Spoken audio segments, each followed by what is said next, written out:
Good morning, class. Today we're going to be learning about cells. Can anyone tell me what a cell is? Anyone?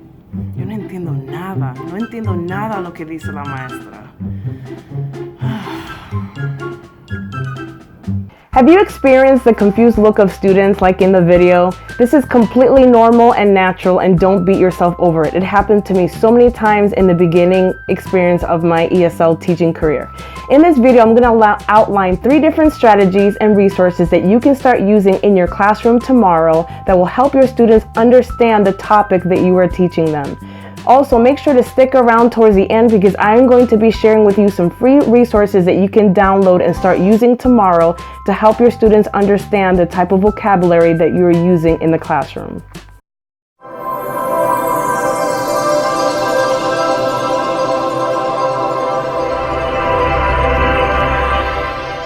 I want to welcome those of you who are new to my channel. My name is Dr. Hemphill, and I upload a new video every week on Wednesdays on tips and strategies to help teachers in their classroom who teach English learners.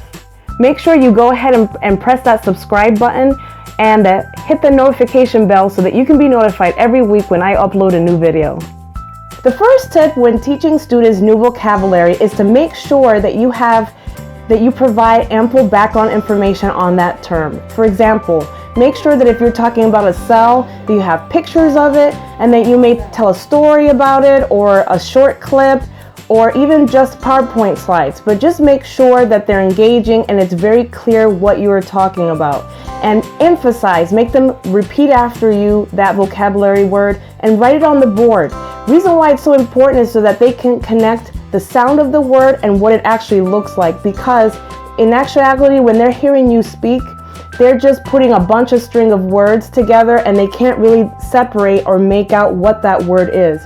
So showing it to them really helps them to understand how it's spelled and how it's supposed to be pronounced. In the description below, I have included a free example that you can download now of a Google Slides presentation of vocabulary words for a unit that we're teaching on the novel Hunger Games. What's nice is that you can edit it for your use. If you teach math, social studies, or science, you can replace the words and the description of the words with whatever topic or content that you're teaching for your students. A second strategy that is very helpful when introducing vocabulary to students is the TPR method, or total physical response. Total physical response, or TPR, is just a fancy word of saying that you're going to use hand gestures, motions, so that students can understand what you are saying. For example, if I want to say the word running, instead of just saying running, I can say running. And a newcomer to the country will immediately understand what you are saying. It's also a great way to help students understand the different parts of a sentence.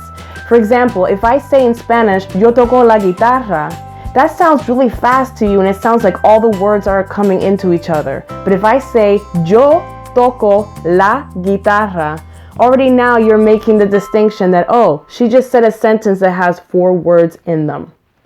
Great strategy, and it really helps your students understand the vocabulary, sentence structures, and connect meaning to what you're telling them. The third strategy that is very beneficial for students is to give them an opportunity to interact with the words that you are teaching them through games.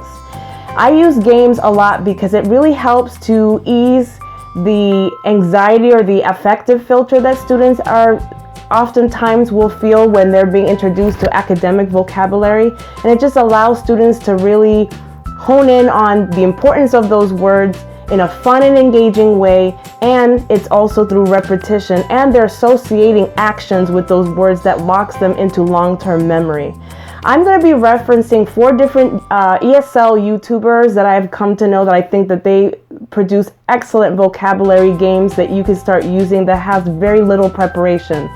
And I'm going to be linking them below, but I just wanted to mention that one of them is Mike's Home ESL, Mooncake English, the ESL Guy, and the Guys with Games.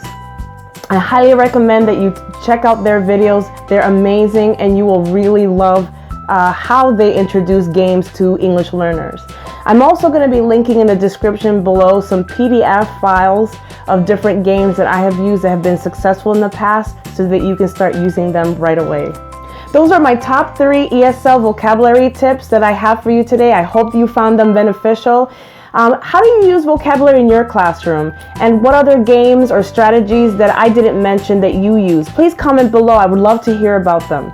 Also, please make sure that you tune in next week on Wednesday for a new strategy on differential instruction for English learners. Thank you so much for sticking to the end, and I'll see you next week. Bye.